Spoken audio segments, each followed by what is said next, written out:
तो चलिए हम लोग स्टार्ट करते हैं आज के पहले सवाल से। निम्नलिखित में से किसका उपयोग अल्कोहल युक्त पेय में किया जाता है? अल्कोहल युक्त, तो ये हो जाएगा एथेनॉल। कोई भी ऐसा पेय जिसमें नशा आता है उसमें क्या होता है? एथेनॉल। C2H5OH ये इसका फॉर्मूला होता है। और मेथनॉल ये भी अल्कोहल ही है, जिसके भी अंत में आपको ओल दिखे वो अल्कोहल है। तो मेथनॉल भी अल्कोहल ही है, बट ये मेथनॉल जहरीली शराब है। इसको पीने से व्यक्ति अंधा हो सकता है, उसकी डेथ हो सकती है। हीलियम की परमाणुकता क्या है? तो हीलियम आपको हमेशा He फॉर्म में ही दिखेगा। तो ये एक परमाणुक है और ये एक इनर्ट गैस है, अक्रिय गैस है। सूर्य और तारे उनमें डैश की उपस्थिति की वजह से चमकते हैं। उसमें पदार्थ की चौथी अवस्था प्लाज्मा होती है, तो प्लाज्मा की उपस्थिति की वजह से चमकते हैं। और सूर्य से जो हमें गर्मी मिलती है, सूर्य से जो हमें ऊर्जा मिलती है, जिसे हम लोग सौर ऊर्जा बोलते हैं, वो कहाँ से मिलती है? क्योंकि सूर्य के अंदर होता है नाभिकीय संलयन। याद रखिएगा, नाभिकीय संलयन, नाभिकीय विखंडन नहीं, नाभिकीय संलयन अभिक्रिया होती है जिसमें बहुत सारी ऊर्जा निकलती है और यही ऊर्जा हम तक पहुँचती है, जिसे हम लोग सौर ऊर्जा बोलते हैं। परमाणु ऊर्जा संयंत्र में मॉडरेटर के रूप में किस सामग्री का उपयोग किया जाता है जो न्यूट्रॉन को धीमी करती है और उन्हें विखंडन के लिए उपयुक्त बनाती है? तो मॉडरेटर का फंक्शन क्या होता है न्यूक्लियर रिएक्टर में? न्यूट्रॉन की स्पीड को कम करना। और इस मॉडरेटर के रूप में ग्रेफाइट का, जल का और भारी जल का, यानी graphite, water and heavy water, इन सभी का यूज होता है। तो इसमें ग्रेफाइट हमारा राइट आंसर हो जाएगा। कभी आपसे पूछे कंट्रोल रड, नियंत्रक क्षर, तो नियंत्रक क्षर के रूप में कैडमियम का यूज किया जाता है। तो एक ऑप्शन दिखेगा आपको कैडमियम, नियंत्रक क्षर के बारे में पूछे तो ये टिक करना। और फ्यूल के तौर पर यूरेनियम 235 का यूज होता है न्यूक्लियर फ्यूल के रूप में। यूरेनियम 235 ये यूरेनियम का समस्थानिक है, आइसोटॉप है। ध्वनि तरंगों के परावर्तन द्वारा उत्पन्न ध्वनि के पुनरावृत्ति क्या कहलाती है? ये कहलाती है प्रतिध्वनि, यानी कि इको। यदि कोई वस्तु गति करना शुरू करती है, यदि बिल्कुल भी घर्षण ना हो तो क्या होता है? अगर घर्षण ही ना हो तो वस्तु कभी नहीं रुकेगी, तो वस्तु कभी नहीं रुक सकती, वो हमेशा चलती रहती है। घर्षण होने के कारण ही कोई भी वस्तु रुक जाती है। इनमें से कौन सा हार्मोन मानव रक्त में शर्करा की मात्रा को नियंत्रित करता है? यानी ब्लड में जो शुगर होता है उसे कंट्रोल करता है। ब्लड में शुगर जो ग्लूकोज होता है उसको ग्लाइकोजन में कन्वर्ट करता है इंसुलिन। इंसुलिन ये पैनक्रियाज का एंडोक्राइन वाला पार्ट होता है, आइलेट्स ऑफ लैंगरहैंस, और उसमें उपस्थित होता है बीटा सेल जो इंसुलिन हार्मोन को सिक्रीट करता है। जानवरों के उनके पर्यावरण के साथ संबंधों के अध्ययन को कहा जाता है, क्या कहा जाता है? ये कहा जाता है इकोलॉजी। क्लाइमेटोलॉजी ये क्लाइमेट के स्टडी को कहते हैं। एंटोमोलॉजी ये इंसेक्ट्स के स्टडी को कहते हैं। इथोलॉजी ये एनिमल बिहेवियर के स्टडी को कहते हैं। किसी तत्व का परमाणु क्रमांक नाभिक में मौजूद डैश की संख्या के बराबर होता है। तो किसी तत्व का परमाणु क्रमांक, जिसे हम लोग Z से डिनोट करते हैं, ये एक्चुअल में होता क्या है? ये होता है नाभिक में उपस्थित प्रोटॉनों की संख्या। निम्नलिखित में से कौन सी अभिक्रिया सामान्यतः, ठीक है, निकल, Ni निकल, उत्प्रेरक यानी कि कैटालिस्ट की उपस्थिति में वनस्पति तेलों के हाइड्रोजनीकरण में उपयोग की जाती है? हाइड्रोजनीकरण यानी कि हाइड्रोजन को ऐड करना। इस अभिक्रिया को हम लोग बोलते हैं योगात्मक, क्योंकि हाइड्रोजन को हम लोग ऐड कर रहे हैं, इसलिए एडिशन रिएक्शन कहा जाता है इसे, या फिर संकलन रिएक्शन, या फिर योगात्मक अभिक्रिया। ये मैं आपको कार्बन और उसके यौगिक चैप्टर में करवा चुका हूँ। इस अभिक्रिया को करवा करके वनस्पति तेल से वनस्पति घी बनाया जाता है, जैसे कि डालडा का फॉर्मेशन। ये देख लो, ये NCERT का कटिंग है।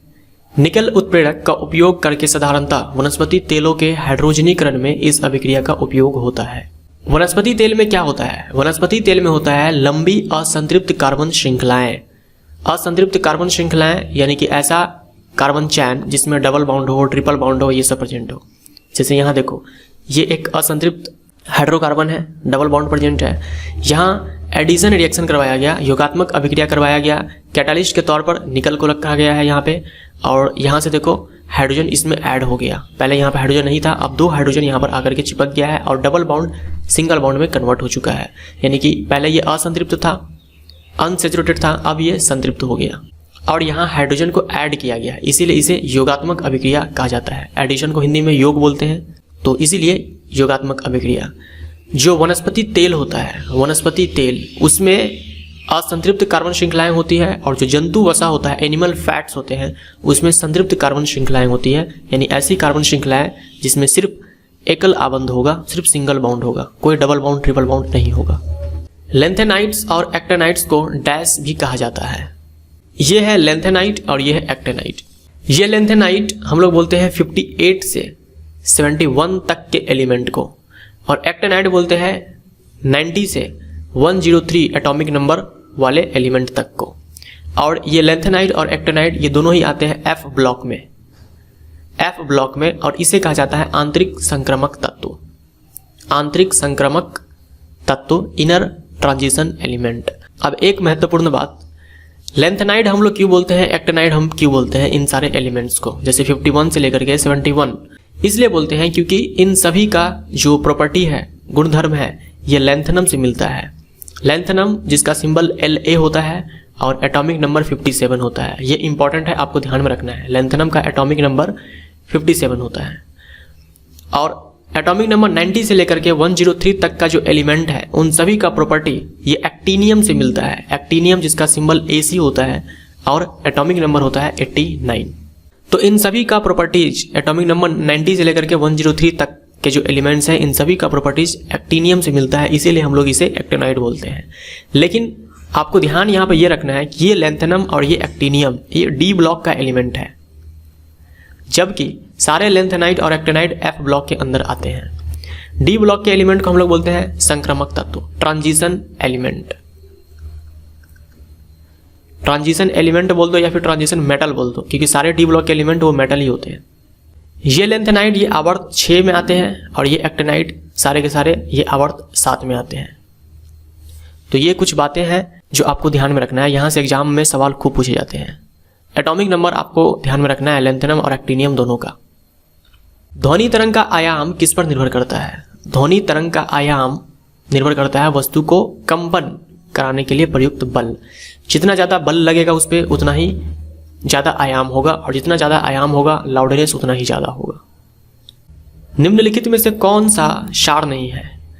तो ammonium hydroxide, sodium hydroxide, potassium hydroxide, ये सब के सब क्षार है, बेस है। यह है अल्कोहल C2H5OH यानी कि एथेनॉल, ये क्षार नहीं है। मानव शरीर में पाई जाने वाली वह एकमात्र पेशी कौन सी है जो दोनों सिरों पर जुड़ी नहीं होती? यह है जीभ, टंग। निम्न में से कौन सा माध्यम के घनत्व में किसी ध्वनि तरंग के एक संपूर्ण दोलन में लगने वाला समय है? यह होता है टाइम पीरियड यानी कि आवर्त काल। मानव शरीर में पिट्यूटरी ग्रंथि कहाँ स्थित होती है? ये हमारे ब्रेन में होती है। तो मस्तिष्क के तले पर पिट्यूटरी ग्लैंड को हम लोग मास्टर ग्लैंड भी बोलते हैं। भोपाल त्रासदी के दौरान कौन सी गैस का रिसाव हुआ था? यह हुआ था मिथाइल आइसोसाइनेट का, methyl isocyanate, MIC, methyl isocyanate. Archimedes के सिद्धांत की खोज के बाद क्या निर्धारित किया? तो इसका आंसर आप लोग इसको पढ़ो, ये NCERT का ही कटिंग है। NCERT में ये बॉक्स मिलेगा आपको, उसमें ये सारी बातें लिखी हुई है आर्किमिडीज के बारे में। तो इनको आप पढ़ो और इसमें से पता करो कि आंसर कौन है। मानव कान के किस भाग में ध्वनि के अनुसार कंपन होता है? तो ध्वनि के अनुसार कंपन होता है ईयर ड्रम। इसी को हम लोग कर्णपटही झिल्ली बोलते हैं। कर्णपटही झिल्ली, इसे इंग्लिश में बोलते हैं टिम्पैनिक मेम्ब्रेन। तो टिम्पैनिक मेम्ब्रेन, कर्णपटही झिल्ली, ईयर ड्रम, ये सब एक ही है। गठिया एक बीमारी है जो डैश को प्रभावित करती है। ये हमारे जोड़ों को, ज्वाइंट्स को प्रभावित करती है। डिटर्जेंट किसे कहा जाता है? तो डिटर्जेंट ये सोपलेस सोप है, यानी कि साबुन रहित साबुन। एक अलग प्रतिध्वनि सुनने के लिए मूल ध्वनि और प्रतिध्वनि के बीच कितने न्यूनतम समय अंतराल की आवश्यकता होती है? ये होती है 0.1 सेकेंड। सामान्य श्वसन के दौरान ली जाने वाली और निकाली जाने वाली हवा की मात्रा को क्या कहते हैं? तो सामान्य श्वसन के दौरान ली जाने वाली और निकाले जाने वाली हवा की मात्रा को हम लोग ज्वारीय आयतन बोलते हैं, टाइडल वॉल्यूम बोलते हैं। कितना होता है ये? 500 ml, लगभग 500 ml। समुद्र की गहराई निर्धारित करने पानी के नीचे पहाड़ियों, घाटियों, पनडुब्बियों, हिमशैल आदि का पता लगाने के लिए किस तकनीक का उपयोग किया जाता है? ये होता है sound navigation and ranging sonar. इनमें से कौन सा एक जीवाश्म ईंधन है? जीवाश्म ईंधन जिसे बनने में लाखों करोड़ों वर्ष लगते हैं, ये कौन सा हो जाएगा? कोयला। निम्न में से कौन सा एक दुर्बल क्षार है? कौन सा एक वीक बेस है, कमजोर क्षार? Sodium hydroxide, calcium hydroxide, potassium hydroxide, ये सब के सब स्ट्रॉन्ग बेस है, और अमोनियम हाइड्रोक्साइड ये एक कमजोर क्षार है। कमजोर क्षार कहने का मतलब जब आप इसे पानी में डालोगे तो ये बहुत ही मुश्किल से OH- देगा, और बाकी ये सब जो है sodium hydroxide, calcium hydroxide, potassium hydroxide जैसे ही पानी में डालोगे तुरंत के तुरंत OH- दे देगा। अमोनियम सल्फेट के साथ अभिक्रिया करने पर बेरियम क्लोराइड, बेरियम सल्फेट और अमोनियम क्लोराइड बनाता है। निम्नलिखित में से कौन सा इनमें शामिल अभिक्रिया के प्रकार को सही ढंग से व्यक्त करता है? तो रासायनिक अभिक्रिया चैप्टर में मैंने ये आपको सवाल करवाया हुआ है, काफ़ी इंपॉर्टेंट सवाल है। ये वो सवाल है जो स्टूडेंट छोड़ देते हैं, लेकिन आपको ये ध्यान में रखना है, ये इंपॉर्टेंट सवाल है। देख लो, यही सवाल पूछा गया है। ये सोडियम सल्फेट है, ये बेरियम क्लोराइड है, ये आपस में रिएक्शन हुआ, बेरियम सल्फेट बना और सोडियम क्लोराइड बना। तो ये एक अवक्षेपण अभिक्रिया है। अवक्षेपण अभिक्रिया इसलिए क्योंकि इसमें एक अवक्षेप बनता है बेरियम सल्फेट। ये बेरियम सल्फेट एक अवक्षेप है।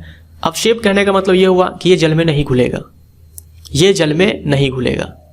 जैसे यहाँ देखो, सोडियम क्लोराइड बना, बट सोडियम क्लोराइड तो हमें मालूम है कि जल में घुल जाता है, इसीलिए यहाँ पे ये एक्वस लिखा हुआ है। AQ का मतलब होता है एक्वस, यानी कि जल में घुला हुआ है। और बेरियम सल्फेट यहाँ सॉलिड लिखा हुआ है, ये जल में नहीं घुला, तो ये हो गया हमारा अवक्षेप।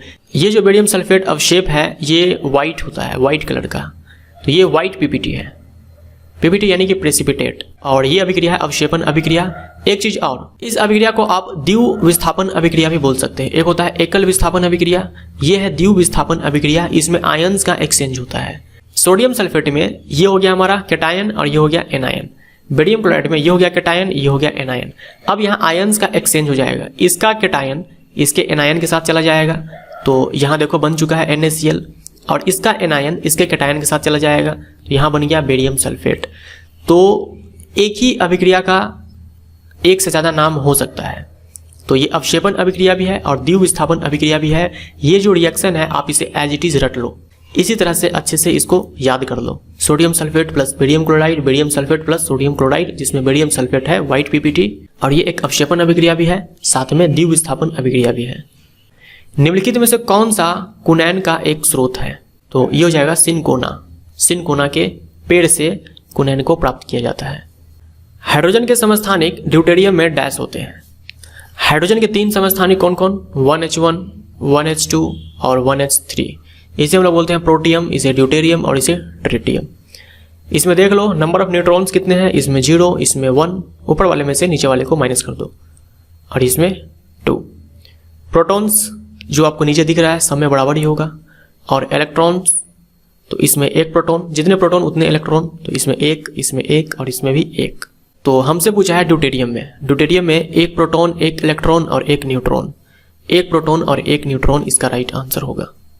गैस अणुओं की गतिज ऊर्जा डैश के अनुक्रमानुपाती होती है, यानी कि डायरेक्टली प्रोपोर्शनल होती है। गैस अणुओं की गतिज ऊर्जा, तो जितना ज़्यादा टेम्परेचर होगा, जितना ज़्यादा टेम्परेचर होगा उतना ही ज़्यादा काइनेटिक एनर्जी होती है मॉलिक्यूल्स के पास, चाहे वो गैस के मॉलिक्यूल हो, चाहे द्रव के हो, चाहे ठोस के हो। तो ताप के अनुक्रमानुपाती होती है।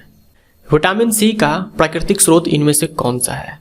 विटामिन सी सेब, अमरूद और पालक इन सभी में मिलता है। निम्नलिखित में से किस में विटामिन ए प्रचुर मात्रा में पाया जाता है? गाजर में विटामिन ए प्रचुर मात्रा में पाया जाता है। विटामिन ए का रासायनिक नाम बीटा कैरोटीन और रेटिनॉल दोनों होता है। कौन सा खनिज हड्डियों के लिए आवश्यक है? कैल्शियम। कैल्शियम ये हमारे हड्डियों के लिए आवश्यक है। यदि किसी उत्तल दर्पण की वक्रता त्रिज्या 24 सेंटीमीटर है, इसकी फोकस दूरी ज्ञात कीजिए। तो क्या होता है? वक्रता त्रिज्या का आधा फोकस दूरी होता है, तो 12 सेंटीमीटर इसका राइट आंसर हो जाएगा। आवर्त में तत्वों को डैश के क्रम में व्यवस्थित किया जाता है। तो आवर्त में तत्वों को बढ़ते हुए परमाणु संख्या के क्रम में व्यवस्थित किया गया है। परमाणु संख्या यानी कि नंबर ऑफ प्रोटॉन्स, और प्रोटॉन्स के ऊपर होते हैं चार्ज, आवेश। तो हम बोल सकते हैं नाभिक में बढ़ते हुए आवेशों के क्रम में व्यवस्थित किया जाता है। निम्नलिखित में से किस में खाद्य फाइबर प्रचुर मात्रा में होता है? तो ये कुछ एग्जाम्पल्स हैं जिसमें फाइबर्स प्रचुर मात्रा में होता है। इसमें से सेब हमारा राइट आंसर होगा। आप इन सबको भी पढ़ सकते हो। पौधों में शर्करा का सामान्य प्रवाही रूप डैश है। हमारे ब्लड में जो शर्करा होता है वो ग्लूकोज होता है, C6H12O6 होता है। पौधों में जो शर्करा होता है, शुगर होता है, वो होता है सुक्रोज, C12H22O11। तो सुक्रोज इसका राइट आंसर होगा। हम जो घरों में चीनी खाते हैं, ये यही होता है। C12H22O11 यानी कि सुक्रोज होता है। सुक्रोज को हम लोग टेबल शुगर भी बोलते हैं, टेबल शुगर, या फिर कॉमन शुगर बोल दो, कॉमन शुगर। सुक्रोज के टूटने से मिलेगा आपको ग्लूकोज और फ्रक्टोज। फ्रक्टोज और ग्लूकोज इस दोनों का ही फॉर्मूला सेम ही होता है, C6H12O6। फ्रक्टोज को हम लोग फ्रूट शुगर भी बोलते हैं, काफ़ी मीठा होता है ये। स्वीटेस्ट नेचुरल शुगर आप बोल सकते हो, सबसे मीठा प्राकृतिक शर्करा आप इसे बोल सकते हो। तो ये हो गया फ्रूट शुगर। आधुनिक आवर्त सारणी के बारे में निम्नलिखित में से कौन सा कथन सही है? आधुनिक आवर्त सारणी में इसमें 18 ऊर्ध्वाधर स्तंभ होते हैं जिन्हें समूह कहा जाता है। यहाँ छूट गया हुआ है, समूह कहा जाता है, तो यही हमारा राइट आंसर हो जाएगा। इसमें 18 ऊर्ध्वाधर स्तंभ होते हैं जिसे समूह कहा जाता है। इनमें से किस में ऑप्टिकल लेंस नहीं होता? ऑप्टिकल लेंस नहीं होता स्टेथोस्कोप में। ये आप देख लो, यही है स्टेथोस्कोप। इसका प्रयोग डॉक्टर्स करते हैं हमारे हार्ट से जो साउंड प्रोड्यूस होती है, हमारे लंग से जो साउंड आती है, उनको सुनने के लिए इसका यूज किया जाता है। इसमें किसी ऑप्टिकल लेंस का यूज नहीं होता है, बाकी इन सब में होता है। रात के समय तारों का टिमटिमाना डैश के कारण होता है। रात के समय तारों का टिमटिमाना ये प्रकाश के अपवर्तन के कारण होता है, तो वायुमंडलीय अपवर्तन यहाँ राइट आंसर होगा, यानी प्रकाश का हमारे वायुमंडल में अपवर्तन होता है। दो वस्तुओं में से एक का द्रव्यमान दुगुना हो जाने पर दोनों वस्तुओं के बीच लगने वाला गुरुत्वाकर्षण बल में क्या परिवर्तन होता है? तो गुरुत्वाकर्षण बल डायरेक्टली प्रोपोर्शनल होता है m1 इंटू में m2, ये मैं आपसे डिस्कस कर चुका हूँ। तो दो वस्तुओं में से एक का द्रव्यमान अगर दुगुना हो जाए तो क्या हो जाएगा? बल पहले का दुगुना हो जाएगा, तो गुरुत्वाकर्षण बल दुगुना हो जाता है।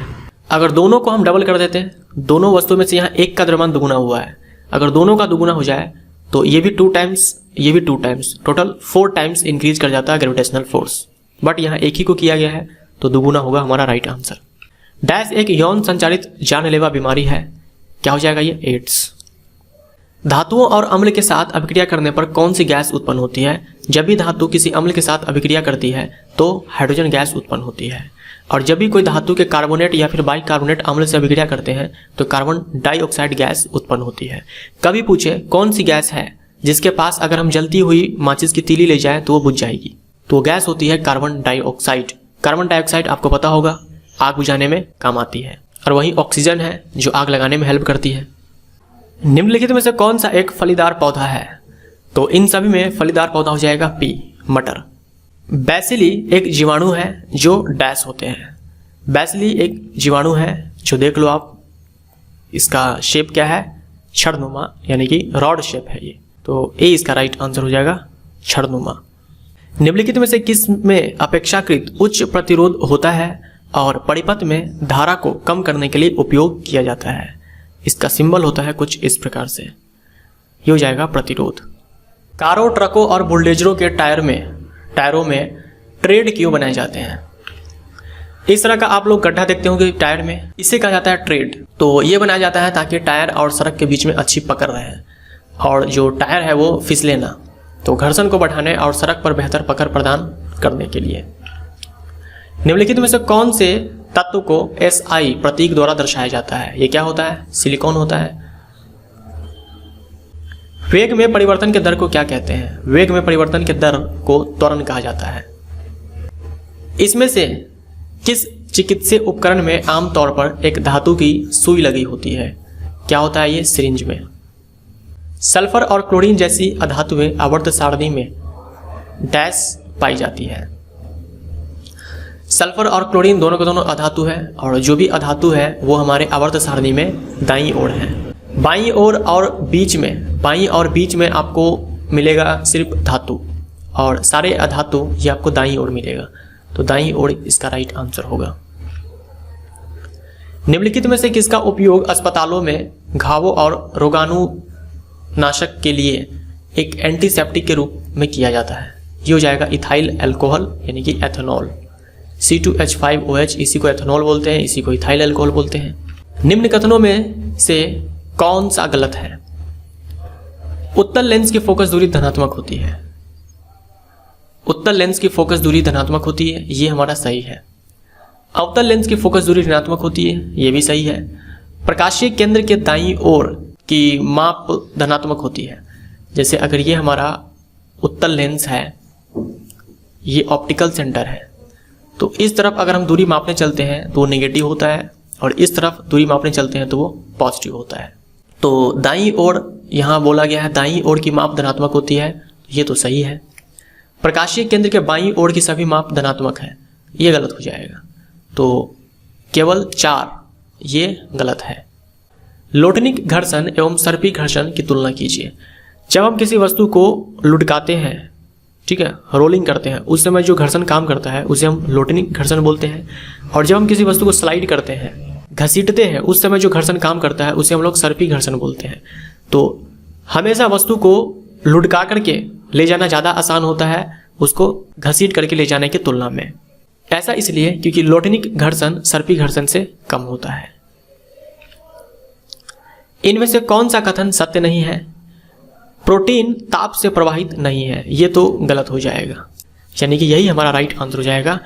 प्रोटीन टेम्परेचर और पीएच दोनों से अफेक्ट करता है।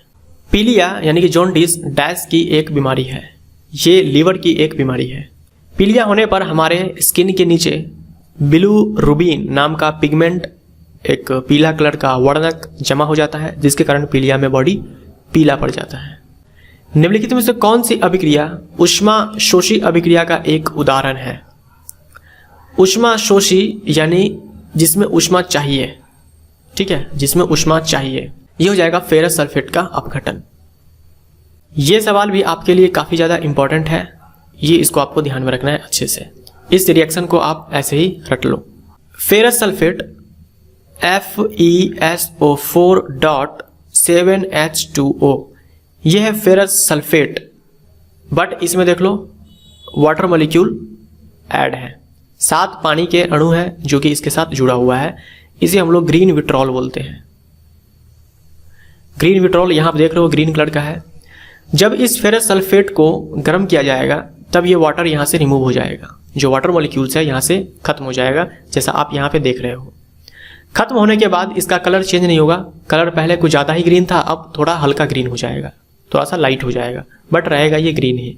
अब इसके आगे हम और गर्म करेंगे तो ये टूट जाएगा फेरिक ऑक्साइड में, और साथ में सल्फर डाइऑक्साइड और सल्फर ट्राइऑक्साइड गैस उत्पन्न होगी।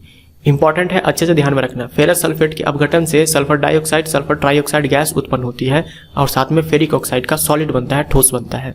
फेरस सल्फेट का कलर जहां ग्रीन था, फेरिक ऑक्साइड का कलर देख लो रेड ब्राउन हो जाएगा, रेड ब्राउन, जैसा कि जंग लगने पर हो जाता है। लोहे के ऊपर जब जंग लगता है तो यही रेड ब्राउन कलर का हो जाता है, क्योंकि वहां भी बनता है फेरिक ऑक्साइड। तो रेड ब्राउन का कलर हो जाएगा फेरिक ऑक्साइड का। और इस प्रोसेस में देख लो क्या हुआ, ऊष्मा चाहिए, ऊष्मा देना पड़ा हमें। तो ग्रीन विट्रॉल का ये फार्मूला आपको ध्यान में रखना, ये पूरा का पूरा। कमेंट करके बता सकते हैं ब्लू विट्रॉल का फार्मूला क्या होता है? ब्लू विट्रॉल का फार्मूला क्या होता है, कमेंट करके बताइए। प्रकीर्णित प्रकाश का रंग किस कारक पर निर्भर करता है? ये हो जाएगा प्रकीर्णित कणों के आकार पर। अगर आप अच्छा प्रकीर्णन देखना चाहते हैं तो ये जो प्रकाश है इसका जो तरंगदैर्घ्य है और ये जो कण है इसका जो आकार है, इसका जो साइज है, ये दोनों सेम ऑर्डर का होना चाहिए, तब अच्छा खासा प्रकीर्णन होता है। एल्यूमिनियम परमाणु में इलेक्ट्रॉन का सही वितरण कौन सा है? एल्यूमिनियम का एटॉमिक नंबर 13 होता है, तो 283 यही हो जाएगा इसका इलेक्ट्रॉनिक विन्यास 283। अम्लीय विलयन में डाले जाने पर नीले लिटमस का रंग बदलकर डैश हो जाता है। अम्लीय विलयन है तो नीला लिटमस लाल हो जाएगा। थायराइड ग्रंथि शरीर के किस भाग में स्थित होती है? थायराइड ग्रंथि ये हमारे शरीर की सबसे बड़ी अंतःस्रावी ग्रंथि है। याद रखिएगा, एंडोक्राइन ग्लैंड है, सबसे बड़ी एंडोक्राइन ग्लैंड है थायराइड ग्लैंड। ये हमारे गले में लैरिंग्स के ठीक नीचे स्थित होता है, या फिर बोल सकते हो लैरिंग्स के साथ ये लगा होता है, तो गला इसका राइट आंसर हो जाएगा।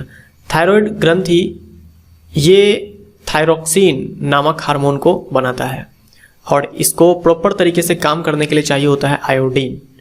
अगर आयोडीन की कमी हो जाए तो घेगा रोग हो जाता है, ग्वाटर नामक रोग हो जाता है।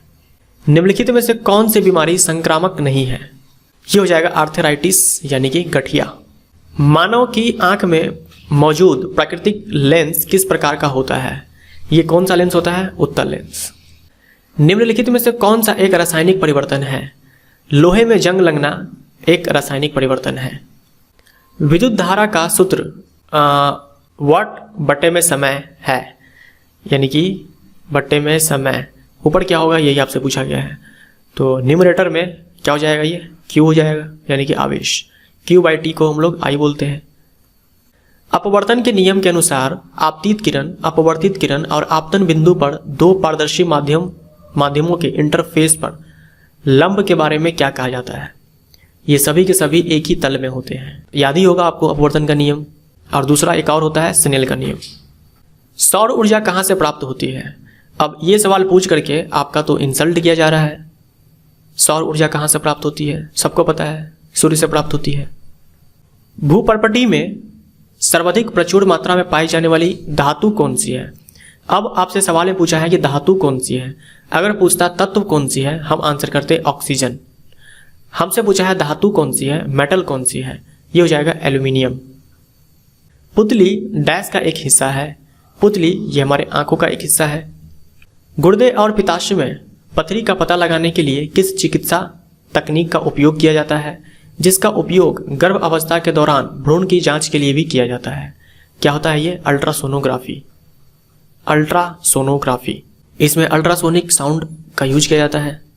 पैथोलॉजी लैब में प्रयुक्त प्रखनली में जीवाणुओं को नष्ट करने के लिए प्रयुक्त प्रकाश किरणें कौन सी है। जीवाणुओं को नष्ट करने के लिए इसमें अल्ट्रावायलेट रेडिएशन का यूज किया जाता है, यानी कि पड़ा बैगनी विकिरण। चूने के पानी पुताई का सूखना डैश की क्रिया की वजह से होता है। चूने के पानी जो हम दीवारों पे चढ़ाते हैं, पुताई करते हैं दीवारों की, तो जिस समय हम लगाते हैं उस समय वो ज़्यादा शाइन नहीं करता है, ज़्यादा वो उजला नहीं दिखता है, लेकिन 2 दिन 4 दिन के बाद सूखने के बाद वो शाइन करने लग जाता है। ऐसा क्यों होता है। चूने का पानी का फॉर्मूला हम लोगों ने देखा था थोड़ी देर पहले, कैल्शियम हाइड्रोक्साइड। ये कैल्शियम हाइड्रोक्साइड धीरे धीरे हमारे हवा में जो कार्बन डाइऑक्साइड होता है उसके साथ रिएक्शन करता है और बना लेता है कैल्शियम कार्बोनेट। ये कैल्शियम कार्बोनेट का परत बन जाता है हमारे दीवारों पे, और इसी परत के कारण ये चमकने लग जाता है वाइट कलर का।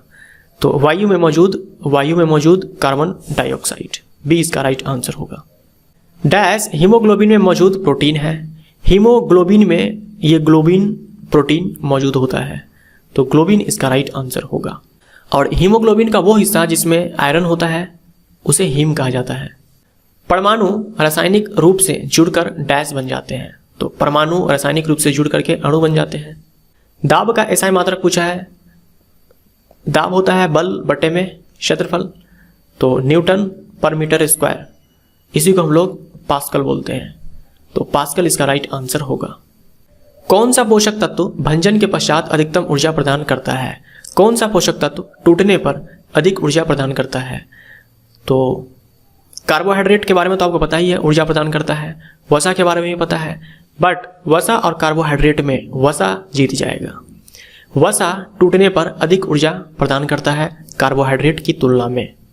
कुछ मशीनों में स्नेहक के रूप में तेल का उपयोग करना उचित नहीं है। अब ये एक कॉमन सेंस का सवाल है कि कुछ मशीनों में स्नेहक के रूप में तेल का उपयोग करना उचित नहीं है, क्योंकि कभी कभी मशीन में कुछ हिस्सों में तेल का रिसाव हो जाता है, जिससे कार्यप्रणाली में अवांछनीय बाधा उत्पन्न होती है। ये इसका राइट आंसर होगा। सिंपल सा सवाल। रसोई gas LPG liquefied petroleum gas में मुख्यतः डैश शामिल होती है। मुख्यतः इसमें होते हैं अल्केन के रूप में प्रोपेन और ब्यूटेन। और एलपीजी में जो एक खराब दुर्गंध होता है वो इसलिए होता है क्योंकि उसमें मिलाया जाता है इथाइल मरकैप्टन। Ethyl mercaptan. चूना पत्थर, चौक, संगमरमर डैश के विभिन्न रूप हैं, तो लाइमस्टोन, चौक और मार्बल ये सब कैल्शियम कार्बोनेट ही है। कैल्शियम कार्बोनेट CaCO3 इसका रासायनिक सूत्र। शरीर की सबसे लंबी पेशी कौन सी है। शरीर की सबसे लंबी पेशी है सर्टोरियस, इसे हम बोलते हैं दीर्घतमा। ए इसका राइट आंसर हो जाएगा, दीर्घतमा। ये जो आप रेड कलर का हिस्सा देख रहे हो यही है हमारे शरीर की सबसे लंबी पेशी। किस बीमारी की रोकथाम साल्क वैक्सीन की मदद से की जाती है। ये जो वैक्सीन है इसका आविष्कार किया था जोनास साल्क नाम के वैज्ञानिक ने, इसीलिए इसे साल्क वैक्सीन कहा जाता है। ये वैक्सीन है पोलियो का। मानव शरीर का कौन सा अंग रक्त में शर्करा की मात्रा को नियंत्रित करता है? हमारे ब्लड में शुगर को कंट्रोल करता है इंसुलिन हार्मोन। इंसुलिन हार्मोन याद रखिएगा, एग्जाम में पूछा जाता है कि इंसुलिन क्या है, एंजाइम है या हार्मोन है? इंसुलिन हार्मोन है। ये इंसुलिन अग्नाशय के द्वारा स्रावित होता है और इसका काम क्या है? इसका काम है ग्लूकोज को ग्लाइकोजन में कन्वर्ट करना। जो भी एक्स्ट्रा ग्लूकोज होगा उसको ग्लाइकोजन में कन्वर्ट कर देगा और इस तरह से हमारे ब्लड में शुगर बैलेंस रहता है। कॉक्सी बैक्टीरिया की आकृति कैसी होती है? यह है कॉक्सी बैक्टीरिया। इसकी आकृति है गोलाकार। रक्त के तरल भाग को क्या कहा जाता है? रक्त के मेनली दो हिस्से होते हैं। एक होता है प्लाज्मा जो कि 55% होता है और एक होता है सारे कॉर्पस्क्यूल्स या फिर बोल दो ब्लड सेल्स, ये 45% होता है। इस 55% प्लाज्मा में 92% सिर्फ वाटर होता है और ये जो प्लाज्मा है ये हल्का येलो कलर का होता है, हल्का येलो कलर का। इस 45% फॉर्म्ड एलिमेंट्स में आपको 44% सिर्फ आरबीसी होता है, रेड ब्लड कॉर्पस्क्यूल बोल दो या फिर रेड ब्लड सेल्स बोल दो। बाकी के 1% में हमारा WBC और साथ में प्लेटलेट्स आते हैं। यहाँ 90-92% के अलावा बाकी जितने भी है यानी कि लगभग 8% बोल सकते हो आप, 8 से 10%, इसमें आपको सबसे ज़्यादा प्रोटीन मिलेगा और बाकी के जो भी आयन्स होते हैं, मिनरल्स होते हैं, खनिज हो गए, आयन हो गए, ये सब आपको बाकी के इस 8% में मिल जाएगा। बट मेनली इस 8% में प्रोटीन सबसे ज़्यादा होता है। ये जो प्लाज्मा होता है ये अल्कलाइन नेचर का होता है, क्षारीय प्रकृति का होता है। मुक्त रूप से गिरने वाली किसी वस्तु द्वारा अनुभव किया जाने वाला त्वरण, जिसे हम लोग गुरुत्वीय त्वरण ही बोलेंगे क्योंकि मुक्त रूप से गिर रही है तो उसमें एक ही त्वरण काम कर रहा है, गुरुत्वीय त्वरण।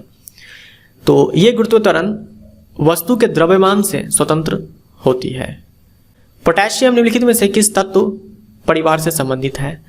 तो sodium, potassium, rubidium, caesium, francium, ये सब ग्रुप नंबर 1 के तत्व है। इसे हम लोग क्षारीय धातु भी बोलते हैं, तो क्षारीय धातु इसका राइट आंसर हो जाएगा। सोडियम डैश में संग्रहित किया जाता है। सोडियम हवा के कांटेक्ट में आने से, वाटर वेपर के कांटेक्ट में आने से इसमें आग पकड़ लेता है, जल उठता है, इसीलिए इसे मिट्टी के तेल में रखा जाता है। जब कोई अपघटन अभिक्रिया ताप का उपयोग करके की जाती है तो इसे क्या कहा जाता है? थोड़ी देर पहले हम लोगों ने देखा था कि अपघटन अभिक्रिया में हमें ऊर्जा देनी पड़ती है, हमें एनर्जी देनी पड़ती है। अपघटन अभिक्रिया में होता क्या है कि कोई एक रिएक्टेंट होता है, ये टूट जाता है 2 या 2 से अधिक उत्पादों में। इस प्रोसेस में हमें एनर्जी देनी पड़ती है, हमें ऊर्जा देनी पड़ती है। ये ऊर्जा आप 3 तरीके से दे सकते हो। या तो आप दे दो टेम्परेचर बढ़ा करके, यानी कि हीट के फॉर्म में, हीट के फॉर्म में दे दो, या फिर आप दे दो लाइट के फॉर्म में। आपको एनर्जी देनी है, आप देख लो किस फॉर्म में आप देना चाहते हो या फिर किस फॉर्म में देना उस रिएक्शन के लिए सुटेबल होगा। या फिर आप दे दो करंट के फॉर्म में, इलेक्ट्रिक करंट के फॉर्म में।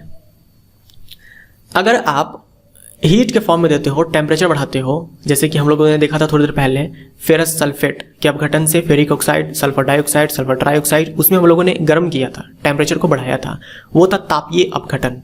तो अगर ताप का उपयोग किया जाता है हम उसे बोलेंगे तापीय अपघटन। तो इस सवाल का आंसर तो हमारा सी हो जाएगा।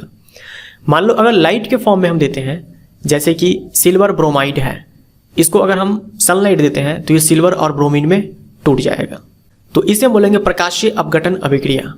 और मान लो अगर हम इलेक्ट्रिक करंट देते हैं, उस समय जो अपघटन होगा उसे हम बोलेंगे वैद्युत अपघटन अभिक्रिया। तो इन सारे ही अपघटन अभिक्रिया में हम लोग एनर्जी ही प्रदान कर रहे हैं, लेकिन अलग अलग फॉर्म में कर रहे हैं। मानव शरीर का कौन सा अंग संतुलन बनाए रखने में मदद करता है? ये हो जाएगा इनर ईयर, कान। के शेल डैश ऊर्जा स्तर है। के न्यूक्लियस के सबसे पास वाला शेल है के, उसके बाद एल, उसके बाद एम, इस तरह से चलता है। तो के ये प्रथम ऊर्जा स्तर है। 3 से अधिक आवेश वाहक परमाणुओं के समूह को डैश आयन के रूप में माना जाता है। ये हो जाएगा बहुपरमाणुक आयन। बहुपरमाणुक बोल दो या फिर बहुपरमाणविक आयन बोल दो। जैसे NH4+, ये है अमोनियम, अमोनियम आयन। कभी कभी एग्जाम में सवाल पूछा जाता है कि अमोनियम पे क्या होता है, प्लस चार्ज होता है कि माइनस चार्ज होता है। तो अमोनियम आयन ये एक धनायन है, कैटायन है। तो जैसे यहाँ देख लो, इसमें कितने एटम्स हैं? 4-5 एटम्स हैं। हमें बोला है ना कि 3 से अधिक, तो 5 एटम्स हैं और उस पर प्लस चार्ज है, तो इसे हम बोलेंगे poly atomic cation, poly atomic cation, या फिर सिंपली बोल दो पॉली एटॉमिक आयन। मानव कर्ण के किस भाग में ध्वनि का 3 हड्डियों द्वारा प्रवर्धन होता है? तो ये मैं आपको साउंड चैप्टर में मैंने आपको करवाया हुआ था। ये तीनों हड्डियां मिल करके साउंड को एम्पलीफाई करने का काम करती है। ये 3 हड्डियां उपस्थित होती है हमारे मध्य कर्ण में, ठीक है, मध्य कर्ण में। कौन कौन से हैं देख लो आप 3 हड्डियां, मुग्धरक, निहाई और वल्यक। मुग्धरक, निहाई तथा वल्यक ये सब हमारे मिडिल ईयर में प्रेजेंट है, ये 3 हड्डियां, और ये सब मिल करके साउंड को एम्पलीफाई करने का काम करती है। यानी कोई अगर धीरे से भी बोलता है फिर भी आप सुन पाते हो, क्योंकि ये 3 हड्डियां उस साउंड को एम्पलीफाई कर देता है। एम्पलीफाई करने से क्या हो जाएगा? लाउडनेस बढ़ जाएगा। इनमें से कौन सी बीमारी संक्रामक है? कैंसर, हाइपरटेंशन, प्लेग, मधुमेह। ये हो जाएगा प्लेग। अणुओं के उच्च सांद्रता वाले स्थान से निम्न सांद्रता वाले स्थान में, यहां हो जाएगा स्थान में जाने की प्रक्रिया को क्या कहा जाता है? इसे कहा जाता है डिफ्यूजन, विसरण। यह डिफ्यूजन का प्रोसेस अपने आप होता है। जो मॉलिक्यूल्स होते हैं वो हाई कंसंट्रेशन से लो कंसंट्रेशन की तरफ भागते हैं। जैसे कि हवा है, हवा अपने आप ही हाई प्रेशर से लो प्रेशर की ओर बहता है। ठीक वैसे ही जो मॉलिक्यूल्स होते हैं वो अपने आप हाई कंसंट्रेशन से लो कंसंट्रेशन की ओर भागते हैं। यदि एक उत्तल लेंस 30 सेंटीमीटर की दूरी पर समान आकार का वास्तविक एवं उल्टा प्रतिबिंब बनाता है तो वस्तु लेंस के सामने डैश की दूरी पर स्थित है। उत्तल लेंस है, 30 सेंटीमीटर की दूरी पर है, समान आकार का वास्तविक एवं उल्टा प्रतिबिंब बनता है। साइज देखो, साइज चेंज नहीं हुआ है, समान आकार का है। समान आकार का है इसका मतलब ये हुआ कि वस्तु अगर 2f1 पर होगा तो प्रतिबिंब बना 2f2 पर, यानी कि जितने दूरी पर वस्तु रखा गया उतने ही दूरी पर प्रतिबिंब बना है। तो 30 सेंटीमीटर ही इसका राइट आंसर होगा। उत्तल लेंस है ना, तो उत्तल लेंस में मैं आपको बता चुका हूँ, ये हमारा रियल साइड होता है, ये वर्चुअल साइड होता है। यहाँ बोला है कि वास्तविक बना है, वास्तविक हमेशा उल्टा होता है। अगर वास्तविक बना है ऊपर से समान आकार का है तो डेफिनेटली वस्तु 2f1 पर है तो प्रतिबिंब 2f2 पर बना है। निम्नलिखित में से किस में एथेनॉल का उपयोग होता है? एथेनॉल का उपयोग पेंट में, अल्कोहल युक्त पेय में और कफ सिरप में, इन सभी में होता है। ये आप पढ़ सकते हो एथेनॉल के गुणधर्म के बारे में, प्रॉपर्टीज के बारे में। ये एनसीईआरटी का है कटिंग, तो आप इसको एक बार वीडियो पॉज करके इन सभी को ध्यान से पढ़ो। और ये जो सवाल है आपका यही एनसीईआरटी से पूछा गया है और इसी टॉपिक से पूछा गया है और ये मैंने आपको करवाया हुआ है। एमीटर का प्रतिरोध डैश होता है जिससे अधिकतम धारा इससे होकर प्रवाहित हो सके। तो एमीटर का प्रतिरोध निम्न होता है, निम्न, तो बहुत कम इसका राइट आंसर होगा। मान लो यही एमीटर के बारे में अगर बोलता है ये एक आदर्श एमीटर है, आइडियल एमीटर है, तब हम लोग बोलते हैं कि इसका जो रेजिस्टेंस है ये है ही नहीं। सार्वभौमिक सूचकों में लाल रंग डैश के पीएच मान को इंगित करता है। सार्वभौमिक सूचक मतलब यूनिवर्सल इंडिकेटर, जो पीएच स्केल होता है उसी को हम लोग यूनिवर्सल इंडिकेटर बोलते हैं। उसमें 0 से 3 पीएच मान तक लाल रंग से दिखाया जाता है। वह न्यूनतम ताप क्या है जिस पर किसी ईंधन को गर्म करने पर वह आग पकड़ लेता है और जलने लगता है? इस ताप को हम लोग बोलते हैं इग्निशन टेम्परेचर, प्रज्वलन ताप।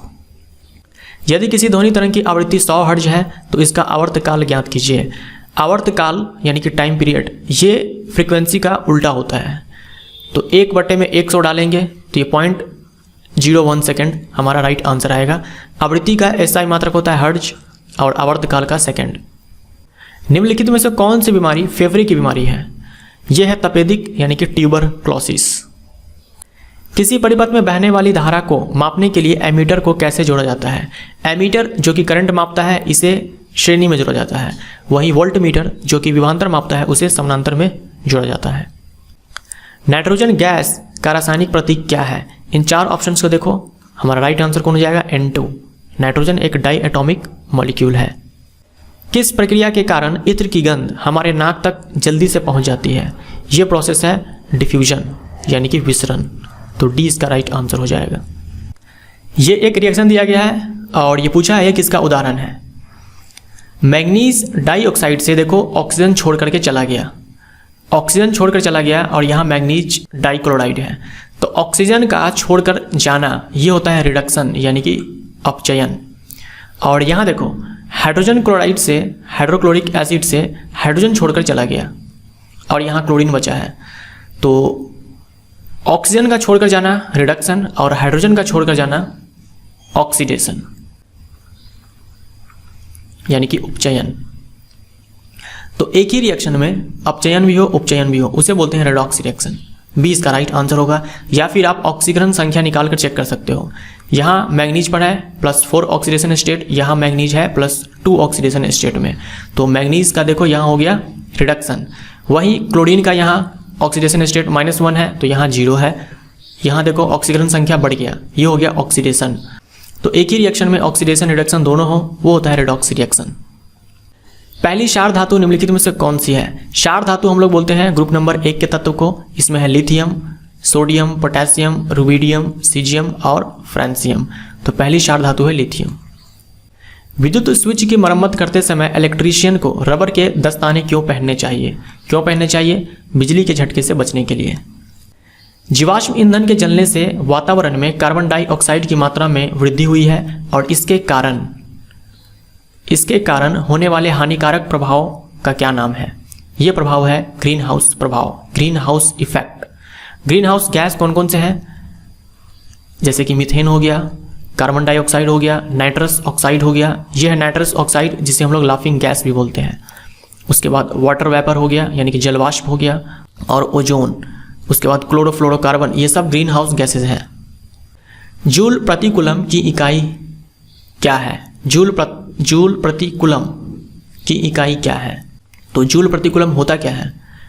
W बराबर Q इंटू में V। तो यहाँ से हमारा V आ जाएगा W बटे में Q। तो W यानी कि वर्क, इसका एसआई मात्रक जूल, Q यानी कि आवेश, इसका एसआई मात्रक कूलम। तो जूल बटे में कूलम एक्चुअल में क्या दिखा रहा है? पोटेंशियल डिफरेंस, और इसका इकाई क्या होता है? वोल्ट।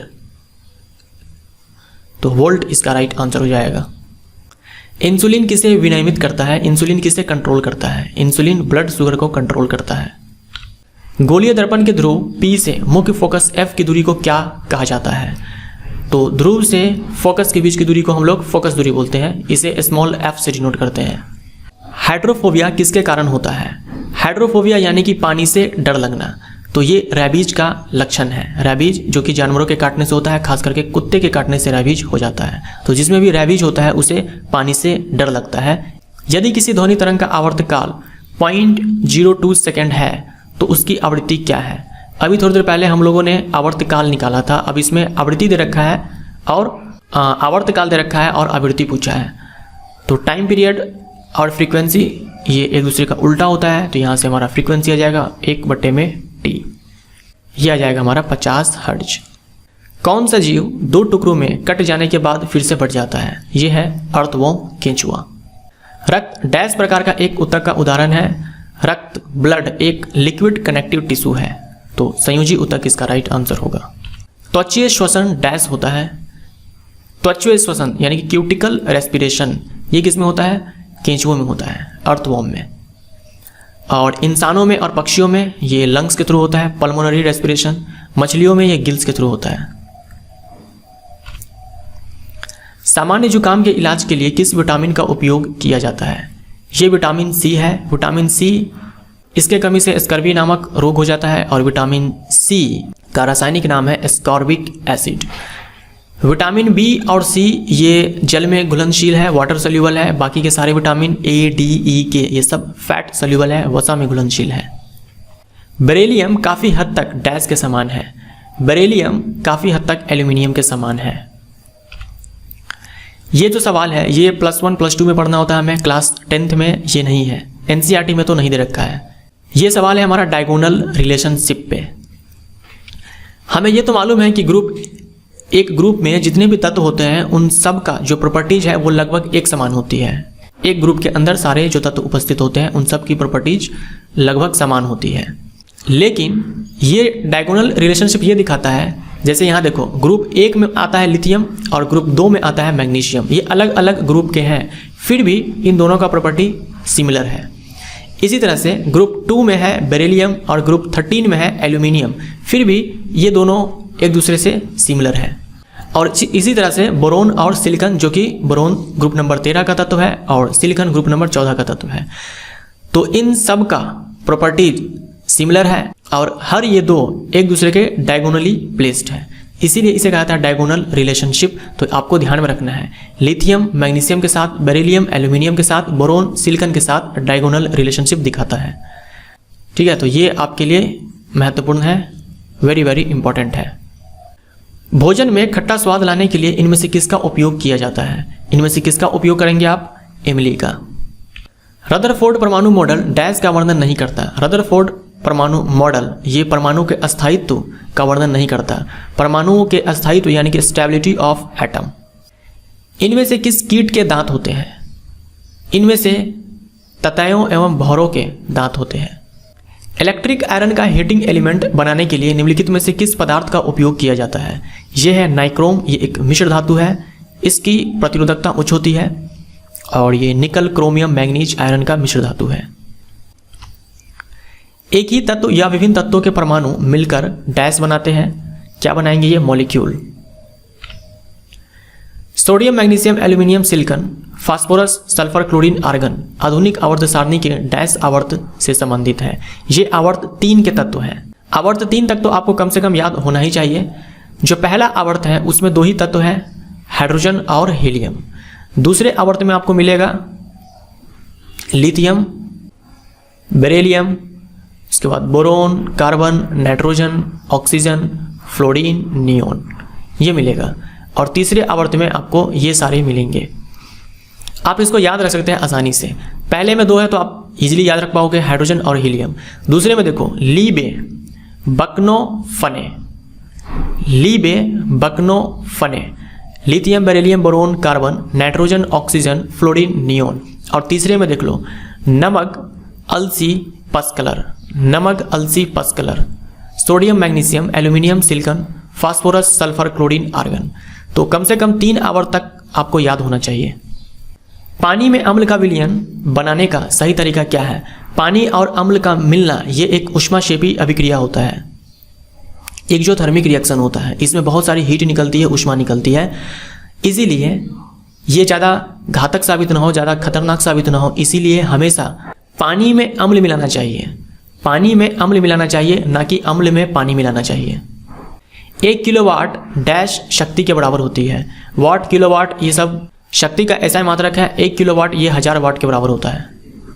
इनमें से कौन सा वर्ण दर्शन से संबंधित है? कलर विजन से संबंधित है। हमारे आंखों में जो रेटिना है, उस रेटिना में 2 तरह के फोटो रिसेप्टर्स सेल्स होते हैं। एक होता है रॉड सेल्स और एक होता है कोन सेल्स। रॉड सेल्स को हम लोग बोलते हैं क्षर कोशिकाएं। यहाँ लिखा हुआ है ना शलाका कोशिकाएं, तो इसका मतलब यही है। कोन सेल्स यानी कि शंकु कोशिकाएं।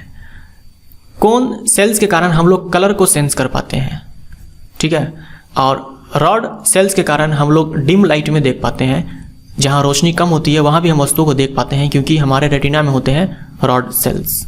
तो हमें पूछा है कलर विजन के बारे में, वर्ण यानी कि रंग, कलर, तो ये शंकु कोशिकाएं इसका राइट आंसर होगा।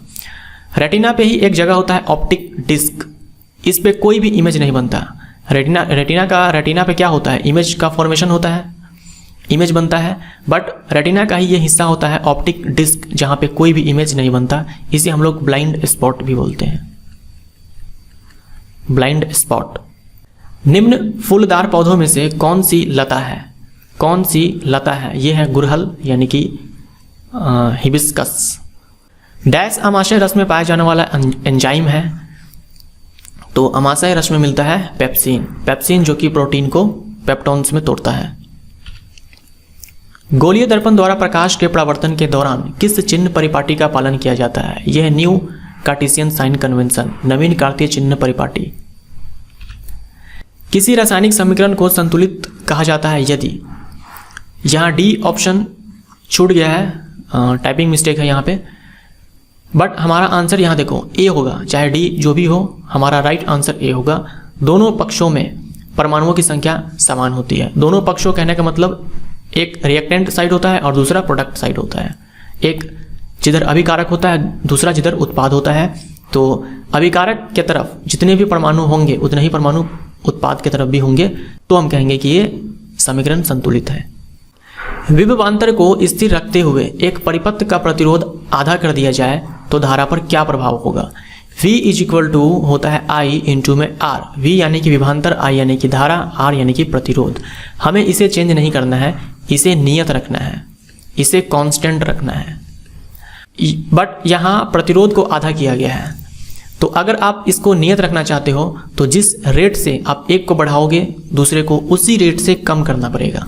तो अगर आपने प्रतिरोध को आधा कर दिया, पहले का आधा कर दिया, तो करंट आपका पहले का दुगुना हो जाएगा, तभी ये दोनों कैंसिल आउट होगा और इसमें कोई परिवर्तन नहीं होगा, तो दुगुनी हो जाएगी। समूह 17 से संबंधित तत्वों को क्या कहा जाता है। समूह 17 ग्रुप 17 ये है hydrogen, fluorine, chlorine, bromine, iodine, ये सब। निम्नलिखित में से कौन सा पदार्थ समुद्र में प्रचुर मात्रा में उपलब्ध है और एक निश्चित कमी वाले रोग में उपयोग किया जाता है। इसके कमी से हो जाता है घेगा रोग, क्वार्टर रोग, ये है आयोडीन। आयोडीन ठोस ऊर्ध्वपातन पर बनने वाली वाष्प का रंग होता है। आयोडीन सॉलिड को जब हम गर्म करेंगे तो ये बिना द्रव अवस्था में आए गैस में यानी कि वेपर में कन्वर्ट हो जाएगा और इस वेपर का रंग होता है बैंगनी यानी कि पर्पल। चींटी के डंक में कौन सा अम्ल पाया जाता है। चींटी के डंक में पाया जाने वाला अम्ल है एक कार्बन वाला कार्बोक्सिलिक अम्ल यानी कि मेथनोइक अम्ल। इस मेथनोइक अम्ल को हम लोग फॉर्मिक अम्ल भी बोलते हैं। ये फार्मूला आप लोग ध्यान में रखना फॉर्मिक अम्ल का। फॉर्मिक अम्ल एक कार्बन वाला कार्बोक्सिलिक अम्ल। ध्वनि किस माध्यम में अधिकतम चाल से यात्रा करती है। ध्वनि सबसे तेज चलती है ठोस में, उससे कम द्रव में और सबसे कम गैस में, निर्वात में नहीं चलती। निम्नलिखित में से कौन इकोलॉजिकल फुटप्रिंट को मापने की इकाई है। इकोलॉजिकल फुटप्रिंट को मापा जाता है ग्लोबल हेक्टेयर में। निम्नलिखित में से कौन सा नियम कहता है कि ब्रह्मांड में स्थित प्रत्येक वस्तु प्रत्येक दूसरी वस्तु को एक बल से आकर्षित करती है जो उनके द्रव्यमान के गुणनफल के समानुपाती और उनके बीच की दूरी के वर्ग के व्युत्क्रमानुपाती होता है। यह कौन सा नियम होगा। सार्वत्रिक गुरुत्वाकर्षण नियम जिसे न्यूटन ने दिया। जब हम केले के छिलके पर पैर रखते हैं तो हम गिर क्यों जाते हैं। क्योंकि घर्षण बहुत ही कम होता है। केले का छिलका चिकना होता है और इस पर घर्षण बहुत कम होता है, इसलिए हमें खड़े होने के लिए आवश्यक पकड़ नहीं मिलती है। सी इसका राइट आंसर होगा। वाहनों में मौजूद कौन सा उपकरण पेट्रोल या डीजल के जलने से उत्पन्न जहरीली गैसों को हानि रहित गैसों में परिवर्तित करता है। तो वाहनों में होता है कैटालिटिक कन्वर्टर, उत्प्रेरक परिवर्तक। ये जहरीली गैस को कम जहरीली गैस में परिवर्तित कर देता है। और वाहनों में जो रेडिएटर होता है इसका काम होता है इंजन को ठंडा रखना।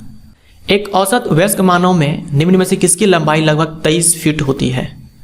यह लंबाई है छोटी आंत की, स्मॉल इंटेस्टाइन। मलेरिया डैश को एक उपयोग द्वारा ठीक किया जा सकता है। मलेरिया को कुनैन के उपयोग द्वारा ठीक किया जा सकता है। कुनैन जिसे सिनकोना के पेड़ से प्राप्त किया जाता है। कौन सा जीव ऑक्सीजन के बिना जीवित रह सकता है। इसे कहते हैं अवायुजीवी यानी कि एनएरोबिक या फिर एनारोब।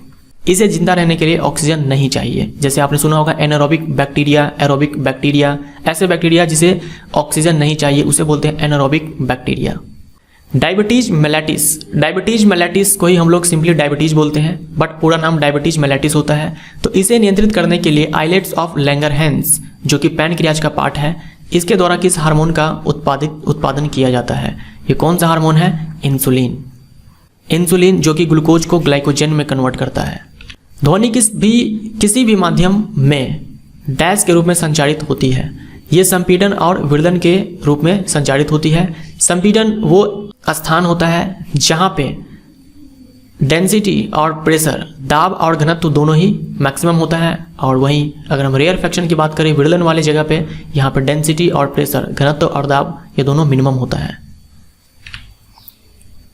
आवर्त सारणी में पहला तत्व कौन सा है। हमारा जो आधुनिक आवर्त सारणी है उसमें तत्वों को बढ़ते हुए परमाणु क्रमांक के आधार पर रखा गया है। तो पहला परमाणु क्रमांक यानी कि परमाणु क्रमांक 1 जो होगा वही हमारा पहला तत्व होगा और ये कौन है। हाइड्रोजन। निम्नलिखित में से कौन सा दाद का कारण है? तो दाद यानी कि रिंगवॉर्म ये एक फंगल इन्फेक्शन है, तो फफूंदी इसका राइट आंसर होगा। निम्नलिखित में से किस ईंधन का उपयोग ताप विद्युत संयंत्र में नहीं किया जाता? थर्मल पावर प्लांट में नहीं किया जाएगा यूज यूरेनियम का, इसका यूज किया जाता है न्यूक्लियर पावर प्लांट में। न्यूक्लियर पावर प्लांट में हैवी वाटर और ग्रेफाइट, इन सब का यूज किया जाता है एज ए मॉडरेटर। उसके बाद कंट्रोल रड के रूप में क्या यूज किया जाता है? कैडमियम। उसके बाद फ्यूल, न्यूक्लियर फ्यूल के रूप में यूरेनियम 235। यहाँ कैडमियम के साथ साथ बोरोन भी लिख लो, बोरोन भी आपको ऑप्शन में मिल सकता है, तो जो मिल जाए उसे टिक करना। इनमें से किस पौधे में बहुरंगी पत्तियां होती है? बहुरंगी पत्तियां होती है, ये देख लो, ये कलरफुल अलग अलग कलर के लीव्स हैं, ये प्लांट है क्रोटन। ठीक है, क्रोटन के पौधे में बहुरंगी पत्तियां होती हैं। ठोसों का ताप बढ़ने पर कणों की गतिज ऊर्जा, चाहे ठोस हो, द्रव हो, गैस हो, इनमें से कोई सा भी हो, टेम्परेचर बढ़ाएंगे तो पार्टिकल्स की काइनेटिक एनर्जी बढ़ेगी, तो बढ़ जाती है, इसका राइट आंसर। निम्नलिखित में से कौन सी एक प्रजनन कोशिका है? रिप्रोडक्टिव सेल है, सेक्स सेल है, ये है युग्मक। पुरुषों के अंदर ये युग्मक होता है स्पर्म। युग्मक यानी कि गैमेट। तो मेल के अंदर ये स्पर्म होता है और फीमेल के अंदर एग, जिसे हम लोग ओवम भी बोलते हैं। और जब ये दोनों फ्यूज होते हैं, इसी को हम लोग बोलते हैं फर्टिलाइजेशन, निषेचन, और यहाँ से बनता है एक नया सेल जिसे हम बोलते हैं जाइगोट यानी कि युग्मनज। आवर्त सारणी के किसी समूह में नीचे जाने पर निम्नलिखित में से कौन सा नहीं बढ़ता? तो जब हम आवर्त सारणी में नीचे आएंगे, परमाणु त्रिज्या बढ़ जाएगा। परमाणु त्रिज्या इसलिए बढ़ेगा क्योंकि कोषों की संख्या बढ़ जाती है, इसी को हम लोग बोलते हैं परमाणु का आकार ये बढ़ जाएगा। धात्विक गुण, मेटालिक कैरेक्टर, ये भी इंक्रीज होगा, बट संयोजकता ये इंक्रीज नहीं होगा। एक ग्रुप के लिए संयोजकता एक ही होता है। जैसे ग्रुप नंबर 1 की अगर बात करें, इसमें लिथियम है, सोडियम है, पोटेशियम है, रुबिडियम है, सीजियम है, फ्रांसियम है, सबकी वैलेंसी 1 है। कौन सा अभिकर्मक स्थानीय या सामान्य संवेदना हानि उत्पन्न करता है? ये है एनेस्थेटिक निषेधक। मेंडलीव के आवर्त नियम के अनुसार तत्वों को आवर्त सारणी में डैश के आधार पर व्यवस्थित किया गया था। हमारा आधुनिक आवर्त सारणी ही है जो कि परमाणु क्रमांक के आधार पर व्यवस्थित किया गया है। इससे पहले जो भी नियम आए आवर्त सारणी के लिए, सब में परमाणु द्रव्यमान को ही आधार माना गया, बट यहाँ घटते परमाणु द्रव्यमान, बढ़ते परमाणु द्रव्यमान है, तो हमारा आंसर होगा बढ़ते परमाणु द्रव्यमान, और आधुनिक है बढ़ते परमाणु क्रमांक के आधार पर। इनमें से किसका उपयोग परिपथ को विच्छेदित या विद्युत परिपथ को बंद करने के लिए किया जाता है? ये क्या है? स्विच। सोडियम सल्फेट और बेरियम क्लोराइड विलयन की अभिक्रिया डैश का एक उदाहरण है। पिछले वीडियो में मैंने आपको एक रिएक्शन दिया था जहां मैंने VBI भी लिखा था और कहा था इसे अक्सर स्टूडेंट छोड़ देते हैं, बट आप याद रखो ये इंपॉर्टेंट है, और साथ में ये भी कहा था कि इस रिएक्शन को रट लो। वहाँ अमोनियम सल्फेट के बारे में था, बट मैंने जो रिएक्शन दिया था वो ये रिएक्शन था सोडियम सल्फेट वाला, तो दोनों सिमिलर ही है। इसमें भी बेरियम सल्फेट बनेगा, बेरियम सल्फेट का PPT बनेगा, वहाँ भी अमोनियम सल्फेट के साथ भी अगर हम रिएक्शन करवाएं तो भी बेरियम सल्फेट ही बनेगा। बस एक प्रोडक्ट अलग होगा, अगर अमोनियम सल्फेट होता तो अमोनियम क्लोराइड बनता, बट यहाँ सोडियम सल्फेट है तो यहाँ सोडियम क्लोराइड बनेगा।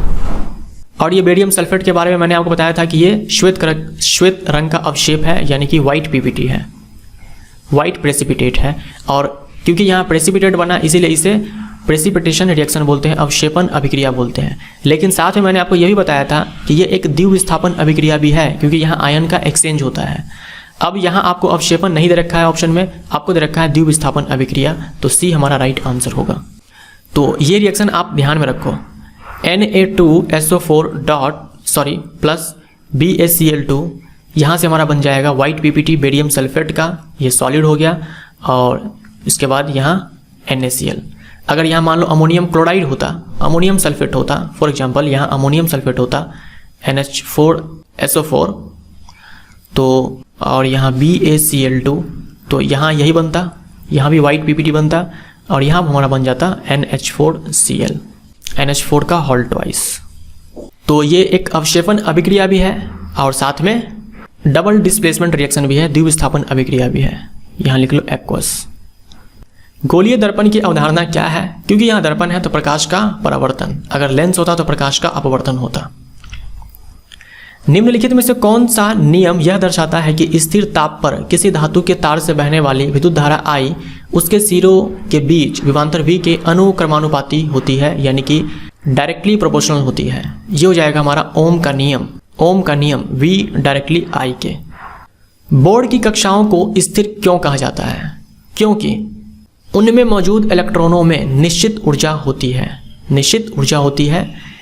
ये कॉन्सेप्ट दे करके ही इन्होंने ये एक्सप्लेन कर दिया कि रदरफोर्ड साहब ने जो परमाणु मॉडल दिया है वो अनस्टेबल नहीं है, स्टेबल है। रदरफोर्ड नहीं समझा पाए थे कि उनका परमाणु मॉडल स्टेबल आखिर है तो क्यों है, बट नील्स बोर ने इसे एक्सप्लेन कर दिया। इनमें से कौन सा एक सूक्ष्म मात्रिक तत्व है? सूक्ष्म मात्रिक तत्व यानी कि ट्रेस एलिमेंट। ट्रेस एलिमेंट जो हमारे बॉडी को चाहिए बहुत ही कम अमाउंट में। एक होता है ना माइक्रो एलिमेंट, उससे भी कम, इसी को बोलते हैं ट्रेस एलिमेंट। ये है हमारा इसमें मैग्नीज। इसके अलावा जैसे जिंक हो गया, आयरन हो गया, मैग्नीज हो गया, ये सब ट्रेस एलिमेंट है। हमारे बॉडी को ये चाहिए बट बहुत ही कम अमाउंट में। इनमें से कौन सा एक रक्त समूह नहीं है? सी, ये कोई रक्त समूह नहीं है। ए है, ए बी है, ओ है। ओ नेगेटिव को हम लोग बोलते हैं यूनिवर्सल डोनर। Universal donor. और ए बी पॉजिटिव, इसे हम लोग बोलते हैं यूनिवर्सल एक्सेप्टर।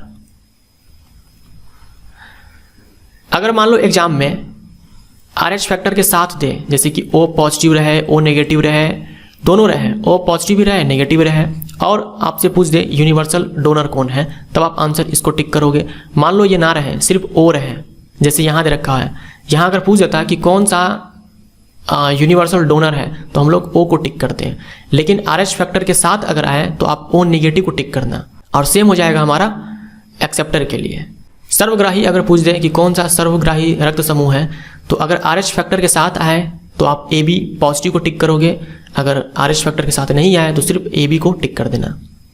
ऋणात्मक आवेशित आयन को क्या कहा जाता है? तो नेगेटिवली चार्ज्ड आयन को एनायन कहा जाता है, ऋणायन, और अगर ये धनात्मक होता तो धनायन।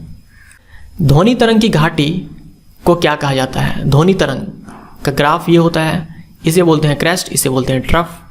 तो गर्त इसका राइट आंसर। इसको पढ़िए आप आराम से और इसका आंसर कमेंट में लिख करके बताइए। 368 क्वेश्चन नंबर का आंसर आप लोग कमेंट करके बताएं क्या होगा। स्नेहक द्वारा क्या कम किया जाता है? लुब्रिकेशन के द्वारा क्या कम किया जाता है? लुब्रिकेशन क्यों चाहिए? फ्रिक्शन को कम करने के लिए। फ्रिक्शन क्यों होता है? तो सतहों की अनियमितताओं की इंटरलॉकिंग। खट्टे दूध में कौन सा अम्ल मौजूद होता है? खट्टे दूध में कौन सा अम्ल मौजूद होता है? ये अम्ल है लैक्टिक अम्ल। निम्नलिखित में से कौन सा जैविक पदार्थ का अपघटक है? ऑर्गेनिक मैटर को डिकम्पोज करता है। यह है जीवाणु। आकाशीय पिंडों के बीच की बहुत लंबी दूरियों की माप इकाई क्या है? तो इसे हम लोग मापते हैं लाइट ईयर में, प्रकाश वर्ष में। अच्छा, एक चीज़ ध्यान में रखना है, यहाँ वर्ष देख करके आप समय का यूनिट मत टिक करना, समय का मात्रक मत टिक करना।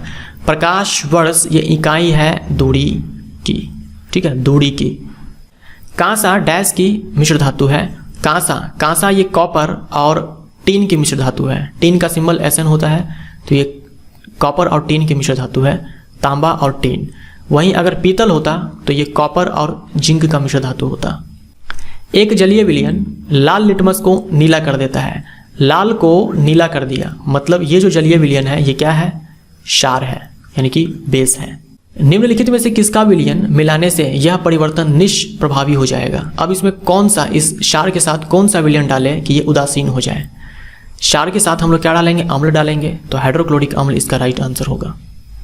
जब श्वेत प्रकाश जो 7 रंगों का मिश्रण है कांच के प्रिज्म से होकर गुजरता है तो उसका परिक्षेपण क्यों होता है? उसका डिस्पर्सन क्यों होता है? क्योंकि श्वेत प्रकाश में जो 7 रंग के प्रकाश हैं उन सभी का चाल अलग अलग होता है। तो श्वेत प्रकाश के 7 रंग कांच के प्रिज्म से अलग अलग चाल से गुजरती है। डी इसका राइट आंसर होगा। श्वेत प्रकाश में 7 रंग होते हैं। इस बात को सबसे पहले कहा था न्यूटन ने, और सबसे पहले श्वेत प्रकाश को प्रिज्म से गुजार करके 7 रंग प्राप्त किया था न्यूटन ने ही। तो इस दोनों का आंसर न्यूटन होगा। कभी सवाल में पूछ दे तो आपको न्यूटन आंसर टिक करना है। पानी में निर्मित अम्लीय विलयन में विद्युत प्रवाहित होती है क्योंकि उनमें डैश उत्पन्न हो जाते हैं। कोई सा भी लिक्विड होता है, कोई सा भी फ्लूइड होता है, उसमें अगर करंट फ्लो करवाना हो, उसमें करंट फ्लो के लिए जो जिम्मेवार होता है वो आयन्स होते हैं। आयन के कारण किसी द्रव में विद्युत का चालन होता है। और अगर द्रव अगर अम्लीय विलयन है तो उसमें कौन से आयन होंगे? H+ होंगे। तो हाइड्रोजन आयन इसका राइट आंसर होगा। Hydrogen ion H+। इस H+ को हम लोग प्रोटॉन भी बोलते हैं, प्रोटॉन। जैसे जैसे हम आवर्त सारणी के किसी समूह में नीचे आते हैं, इलेक्ट्रॉन बंधुता यानी कि इलेक्ट्रॉन एफिनिटी। तो जैसे जैसे हम आवर्त में समूह में नीचे आएंगे, इलेक्ट्रॉन एफिनिटी ये घटेगा, और जब हम आवर्त में बाएं से दाएं जाएंगे ये बढ़ेगा। सेम फंडा है साइज के लिए नहीं, आयोनाइजेशन एनर्जी के लिए। आयोनाइजेशन एनर्जी के लिए भी सेम ट्रेंड होगा। तो ये हमारा हो जाएगा, नीचे जाते हैं तो इलेक्ट्रॉन बंधुता घटती है। आधुनिक आवर्त सारणी की खोज किसके द्वारा की गई थी? ये है मोजले। पुरकिंजे तंतु डैश में विशिष्ट है। पुरकिंजे फाइबर ये हृदय में स्नायु तंतु। मानव शरीर की सबसे मजबूत हड्डी कौन सी है? ये है जांघ की हड्डी, फीमर, जांघ की हड्डी। एस्बेस्टस एक खनिज फाइबर है जो हवा या पानी को प्रदूषित कर सकता है और डैश उत्पन्न कर सकता है। ये फेफड़ों का कैंसर, एस्बेस्टोसिस और मेसोथेलियोमा ये सभी उत्पन्न कर सकता है। तो ए हमारा राइट आंसर होगा। इनमें से कौन सा रक्त जमने के लिए आवश्यक खनिज है? अब देखते ही आप पोटेशियम टिक मत करना, क्योंकि पोटेशियम को देखते ही आपके मन में सिंबल, इसका जो प्रतीक होता है के आएगा, और इसे आप तुरंत रिलेट कर दोगे विटामिन के से। तो विटामिन के ये अलग है और ये पोटेशियम मिनरल है। तो ब्लड क्लॉटिंग के लिए विटामिन के साथ साथ अब आप ध्यान रखोगे कैल्शियम को भी। कैल्शियम ये मिनरल है, ये खनिज है, और ये विटामिन है के। ये दोनों ब्लड क्लॉटिंग के लिए आवश्यक है। तो कैल्शियम हमारा राइट आंसर होगा। निम्नलिखित गैसों में से किसकी वजह से चूने का पानी दूधिया हो जाता है? चूने का पानी का दूधिया होना ये कार्बन डाइऑक्साइड के कारण। जीव विज्ञान में स्पंज क्या है? जीव विज्ञान में स्पंज है एक एनिमल, तो पशु इसका राइट आंसर होगा। निम्नलिखित में से कौन सा घ्राण सूचक है? कौन सा ऑल्फैक्टरी इंडिकेटर है? यह है वनीला, यानी अम्लीय माध्यम में इसका स्मेल कुछ अलग हो जाएगा, क्षारीय माध्यम में इसका स्मेल कुछ अलग हो जाएगा। ऐसे सूचकों को हम लोग बोलते हैं ऑल्फैक्टरी इंडिकेटर, घ्राण सूचक। रासायनिक अभिक्रिया के दौरान परमाणु क्रमांक। जब रासायनिक अभिक्रिया होती है तो परमाणु क्रमांक में कोई परिवर्तन नहीं होता, समान रहता है। अगर होता तो हम लोगों के एग्जाम में कुछ इस प्रकार से सवाल आता है, जैसे अमोनियम क्लोराइड में नाइट्रोजन का परमाणु क्रमांक क्या है, अमोनिया में नाइट्रोजन का परमाणु क्रमांक क्या है, नाइट्रिक अम्ल में नाइट्रोजन का परमाणु क्रमांक क्या है। अलग अलग कंपाउंड में अलग अलग परमाणु क्रमांक होता, बट ऐसा होता नहीं है क्योंकि परमाणु क्रमांक नहीं बदलते रिएक्शन में। खट्टे फलों को डैश का एक समृद्ध स्रोत माना जाता है। खट्टे फलों में विटामिन सी होता है प्रचुर मात्रा में। यदि किसी चालक के सिरों के बीच विभवांतर को आधा कर दिया जाए तो इसमें बहने वाली धारा पर क्या प्रभाव होगा? ओम के नियम से V डायरेक्टली I के होता है। अगर विभवांतर को आधा कर दोगे तो करंट भी आधी हो जाएगी। अधातुओं की ऑक्साइड प्रकृति डैश होते हैं। अधातु के ऑक्साइड अम्लीय होते हैं, तो अम्लीय इसका राइट आंसर होगा। अधातु के ऑक्साइड अम्लीय होते हैं। Al2O3 और ZNO, ये दो एग्जाम्पल आप अच्छे से रट लो।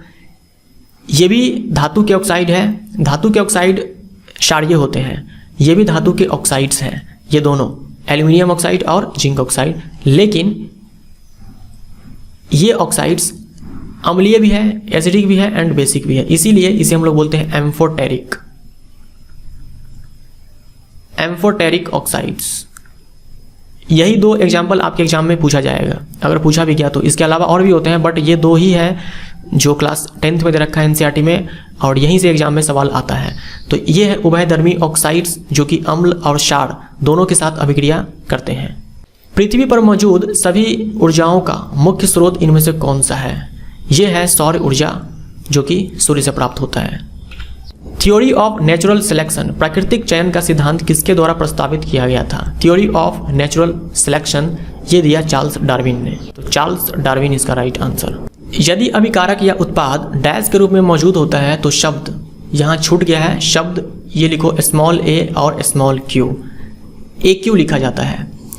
जैसे नमक का रासायनिक सूत्र होता है NaCl, लेकिन जब मैं ये लिखूं NaCl और ब्रैकेट में लिख दूं AQ, इसका मतलब क्या हुआ? अब तक ये सिर्फ नमक था, अब ये नमक का एक्वस सोल्यूशन हो गया। कहने का मतलब ये हुआ कि ये जो NaCl है ये वाटर में है, यानी कि ये जल में घुला हुआ है, तो ये होता है जलीय विलयन। निम्नलिखित में से किस गैस के सल्फर डाइऑक्साइड और कार्बन मोनोऑक्साइड के साथ मिलने की वजह से अम्ल वर्षा होती है? यहाँ जो सवाल लिखा हुआ है यहाँ से ये क्लियर नहीं हो रहा है कि सवाल पूछना क्या चाह रहा है, बट मैं आपको बता रहा हूँ कि ये सवाल है क्या। सवाल ये पूछना चाह रहा है कि सल्फर डाइऑक्साइड और कार्बन मोनोऑक्साइड के साथ साथ और कौन सी गैस है जिसके कारण अम्लीय वर्षा होती है? ये गैस है नाइट्रोजन ऑक्साइड।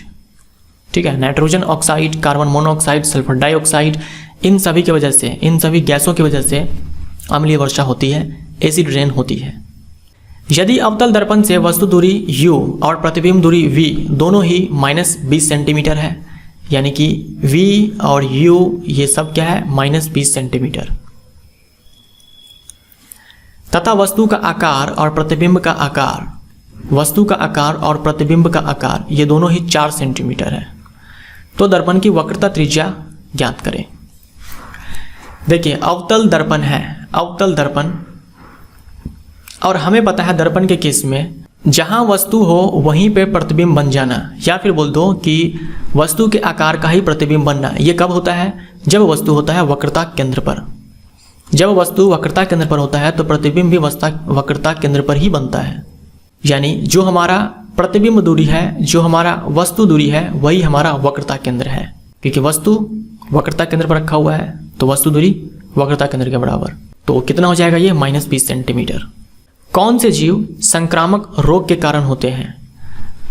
ये प्रोटोजोआ हो सकते हैं, विषाणु, कृमि, कोई भी हो सकते हैं, तो इनमें से सभी इसका राइट आंसर होगा। तपेदिक के रोकथाम के लिए किस टीके का उपयोग किया जाता है? ट्यूबरक्लोसिस, टीबी के रोकथाम के लिए कौन से वैक्सीन का उपयोग किया जाता है? ये वैक्सीन है BCG।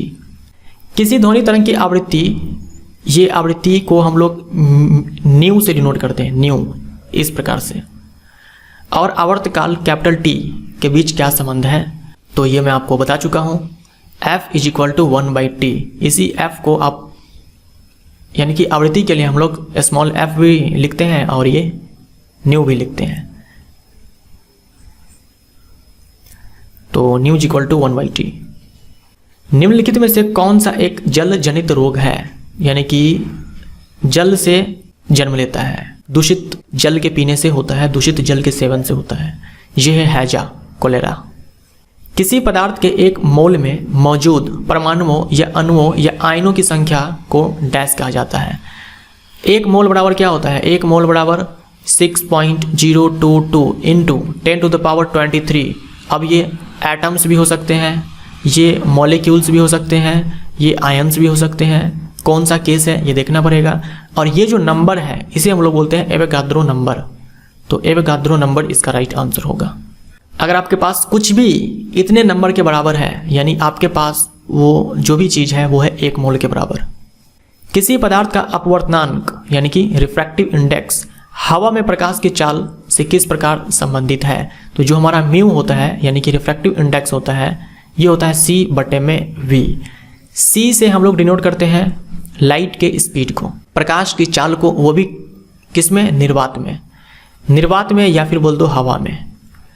और ये हो गया हमारा चाल माध्यम में, तो हवा में प्रकाश की चाल और बट्टे में पदार्थ के प्रकाश की चाल। डी इसका राइट आंसर।